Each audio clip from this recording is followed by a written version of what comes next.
नमस्कार। फिर से हाजिर हूँ एक नई कहानी के साथ में। मैं हूँ राज। आप देख रहे हैं हाईवे नाइट। दोस्तों, आज की जो कहानी हमने शेयर किए हैं उनका नाम उदय है। उदय उत्तर प्रदेश के रहने वाले हैं। उदय की एक घटना जब हुई थी जब उनकी उम्र लगभग 20 साल की उस टाइम रही होगी, और ये घटना 2001 की है। तो क्या हुआ था उदय के साथ में, क्या घटी थी घटना, जानने के लिए चलते हैं इनकी इस कहानी में। लेकिन दोस्तों, अगर आप मेरे चैनल पर पहली बार जुड़े हैं या फिर अभी तक मेरे चैनल को सब्सक्राइब नहीं किया है तो प्लीज़ जल्दी से कर लीजिए और साथ में बेल आइकन को ज़रूर दबाइएगा। तो शुरू करते हैं उदय जी का ये कहानी। दोस्तों, वो साल था 2001। मेरी उम्र लगभग 20 साल के आसपास रही होगी। अब मेरा जो घर का आमदनी का सोर्स था पूरा खेती बाड़ी था। मेरे पिता, बड़े भाई, चाचा सभी लोग खेती में जुटे रहते थे और तरह तरह की सब्जियां भी उगाया करते थे। और उन सब्जियों को बेच करके हमारी नगद घर में पैसा आता था और उसी से हमारा घर परिवार का भरण पोषण होता था। मैं उस टाइम तो पढ़ाई कर रहा था और हमारे खेत में जानवरों का काफ़ी आतंक था। सब्जी जो थी खेत में उपजी हुई उनको नुकसान भी पहुंचाते थे। इसलिए हमारे खेत में मेरे पिता ने एक झोपड़ी बनाई थी और उसमें वो रात के टाइम भी रह करके खेतों की रखवाली किया करते थे। लेकिन एक रात, एक दिन वो पहले हमारे चाचा के साथ, बड़े भाई के साथ एक रिश्तेदारी में चले गए थे। अब जो रखवाली का जिम्मा था वो मेरे पास में था। अब जब मैं अपने खेत में चला ना तो मुझे वाकई डर लग रहा था, क्योंकि मैं कभी भी रात को अकेले में नहीं रुका था। अब मैं आधे रास्ते से लौट करके घर आ गया था। मैं अपनी माँ से कहने लगा कि माँ, मैं अकेले खेत में रह नहीं पाऊंगा। लेकिन माँ कहने लगी, तू इतना बड़ा हो गया है, 20 साल तेरी उम्र हो गई है, अब तू इतना डरता क्यों है, किस चीज़ से डरता है। मैं कहने लगा कि माँ, मुझे अंधेरे में डर लगता है। ऐसे लगता है जैसे आसपास में भूत प्रेत इधर उधर घूम रहे हो। अब माँ मेरी बात सुन करके हंसने लगी और कहने लगी, अरे भूत प्रेत कुछ नहीं होता, ये सब मन की बातें हैं, दिमाग में सोचोगे तो ऐसा ही नज़र आता है। अरे तू जा खेत पर रखवाली कर, नहीं तो फसल सारी जानवर नष्ट कर देंगे। अगर तेरे पिता, तेरे भाई होता, चाचा होते तो मैं तुझे भेजती खेत पर। और उनका बात भी कहना सही था। अगर मैं खेत में नहीं जाता तो हो सकता था कि जो मेरी फसल थी सब्जी की वो जानवर नष्ट कर देते, ख़त्म कर देते। अब मैं अपनी माँ से कहने लगा कि माँ, क्यों ना अपने बगल वाले दोस्त को ले जाऊँ। वो कहने लगी कि उसकी माँ नहीं भेजेगी। वो क्यों जाएगा भला तेरे साथ में, तेरे खेत में। मैं कहने लगा कि माँ, मैं देखता हूँ, एक बार उसको बुलाता हूँ, अगर वो जाएगा तो हम दोनों चले जाएंगे। फिर मैं बगल वाले घर में पहुँच गया था। अपने दोस्त को आवाज़ देने लगा। दोस्त बाहर में निकल कर के आया। अब मैंने अपनी समस्या बताई तो वो राजी हो गया। लेकिन उसकी माँ उसको डांट रही थी कि नहीं, रात में बाहर नहीं जाना है, और वो भी खेत में आधी रात के वक्त ठीक नहीं है। अब मैं कहने लगा कि आंटी, मैं भी तो जा ही रहा हूँ, अब मुझे अकेले अच्छा नहीं लग रहा है, इसलिए अपने दोस्त को साथ में ले जा रहा हूँ। अब इतना तो कर दीजिए, जाने दीजिए ना, आज की बात है, या कल तो मेरे सारे लोग घर के आ जाएंगे। अब बड़ी बड़ी मिन्नतों के बाद उसकी माँ ने मानी थी और वो कहने लगी कि रुको, अभी ऐसे नहीं जाना है। अब फिर वो घर के अंदर चली गई थी। और जब घर के अंदर से बाहर आई तो उसके हाथ में एक पोटली जैसा था, छोटा सा पोटली लाल कपड़ा में बंधा हुआ था। और वो अपने बेटे को यानी मेरे दोस्त को दिया और वो कहने लगी कि इसको अपने जेब में डाल कर रखना। अब वो टोक दिया, ये क्या है माँ, ये तूने पोटली में बांध कर क्या क्या दिया है? तो माँ गुस्सा हो गई उसकी, कहने लगी तो तुझे टोकना जरूरी था, मैं तेरे लिए तेरी रक्षा के लिए इसमें अपने कुल देवता का भभूत बांध कर दी हूँ ताकि तुम लोग के साथ में कोई दिक्कत ना हो आधी रात के टाइम में।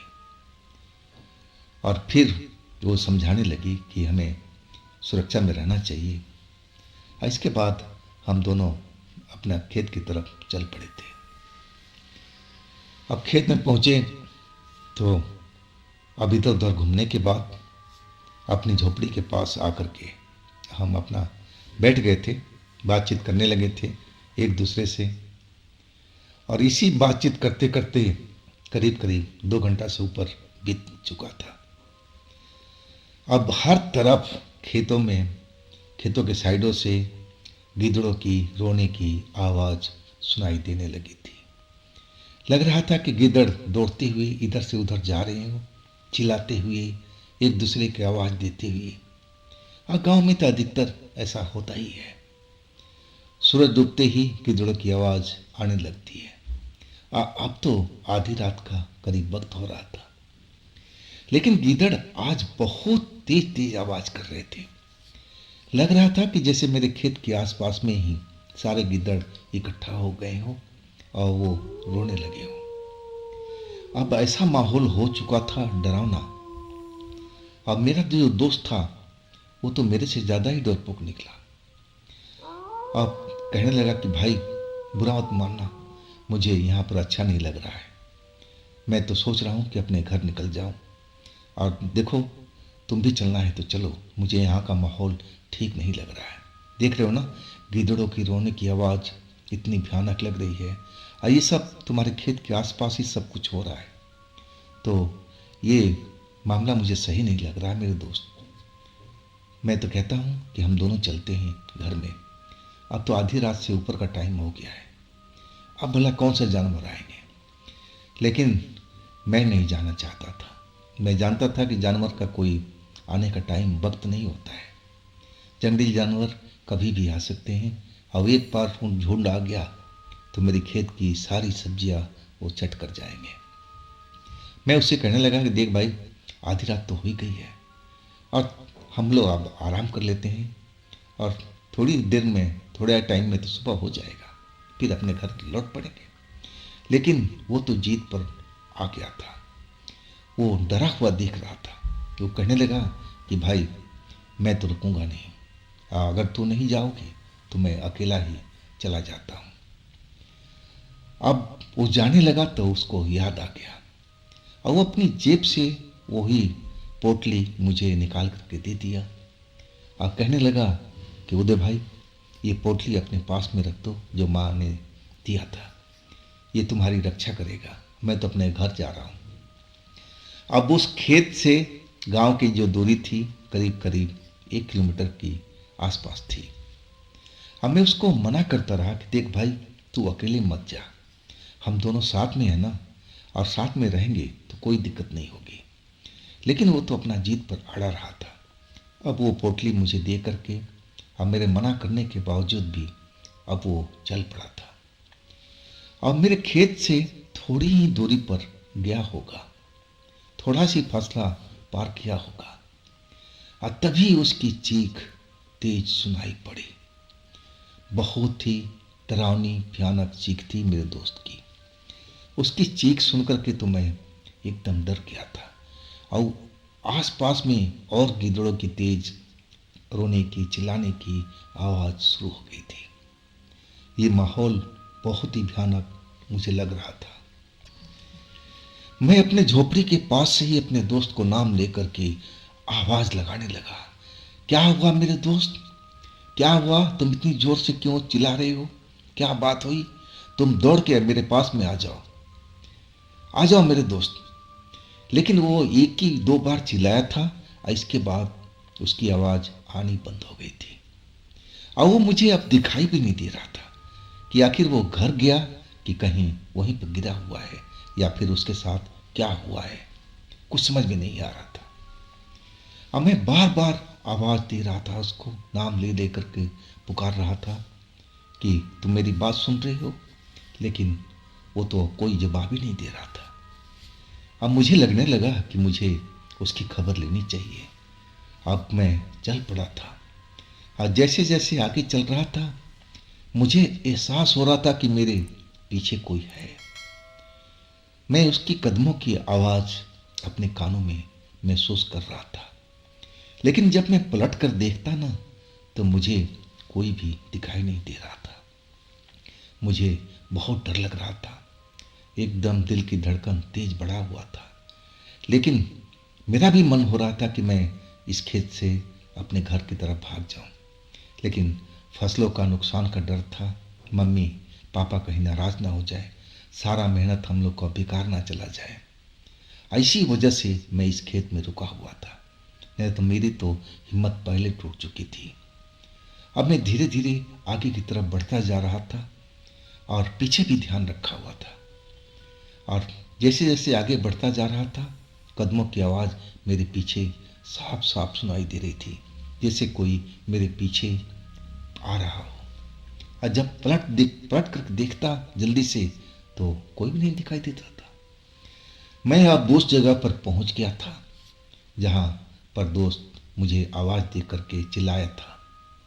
जब वहां पहुंचा तो मैं क्या देख रहा हूं कि मेरा दोस्त जमीन पर गिरा हुआ है, अब अपना होश खो बैठा है। मैं देखा वहां पर, तो आसपास में मुझे ऐसी कोई चीज़ दिखाई नहीं दी जिसकी वजह से वो दोस्त मेरा बेहोश हुआ है, या फिर वो डरा हुआ था, या न जाने उसके साथ क्या हुआ था।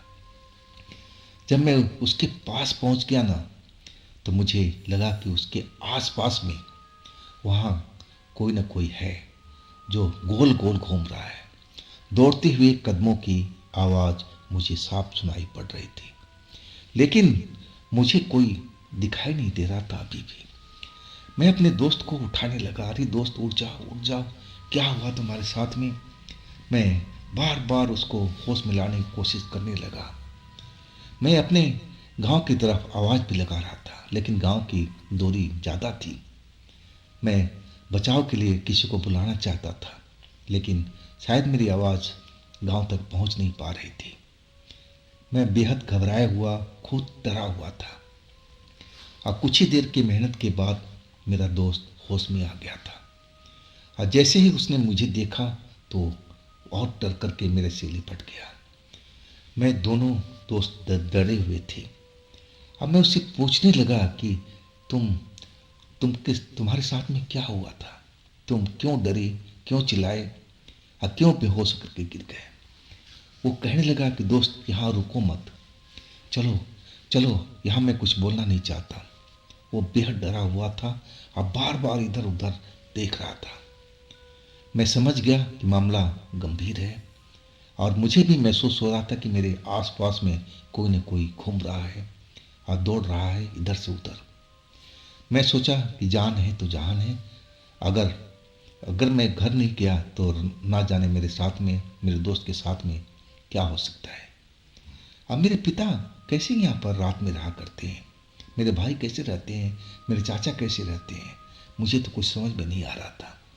इतनी रात में ये भयानक जगह हो गई थी, और जो दिन में एकदम साफ सुथरी और सही जगह थी।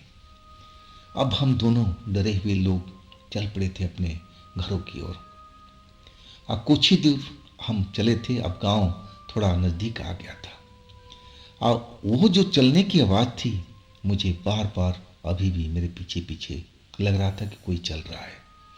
अब मेरा दोस्त और डर गया था, उस शायद उसको भी अपने कानों में आवाज़ आ रही थी। और कुछ ही दूर चलने के बाद में मुझे एक काला साया आगे में नजर आया। कम से कम उसकी जो लंबाई ऊंचाई थी वो काफ़ी 9 या 8-9 फीट की रही होगी। काफ़ी लंबा दिखाई दे रहा था। अब पूरा शरीर पर जैसे काला कपड़ा पहने हुए ओढ़े हुए हो। बस उसकी आंखें मुझे लाल लाल जलती हुई नजर आ रही थी और शरीर तो मुझे नीचे से ऊपर तक काला ही नजर आ रहा था।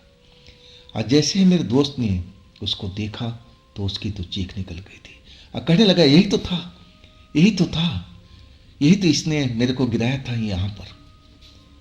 अब मैं समझ गया था कि मेरे दोस्त के साथ में क्या हुआ था। ये तो कोई पिशाच है, भूत है, प्रेत है, न जाने क्या है। अब हम दोनों आवाज़ लगाने लगे थे, डरे हुए चिल्ला रहे थे।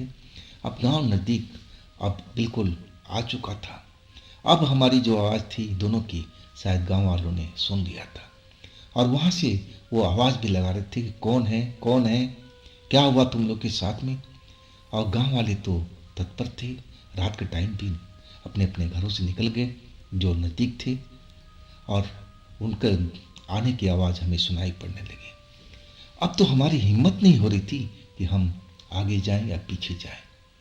जब गांव वालों ने आना शुरू कर दिया, आवाज़ लगाते रहे, टॉर्च की रोशनी जब पड़ने लगी तो वो जो लंबा काला साया था ना, वो अंधेरे की साइड में कहीं जा कर के गुम हो गया। इसके बाद गांव वाले 2-3 लोग हम लोग के पास पहुंच गए थे। अब फिर हमने सारी कहानी बताई कि हमारे साथ में क्या हुआ है। और तब वो कहने लगे कि तुम यहाँ पर क्या कर रहे हो, तुम दोनों यहाँ पर।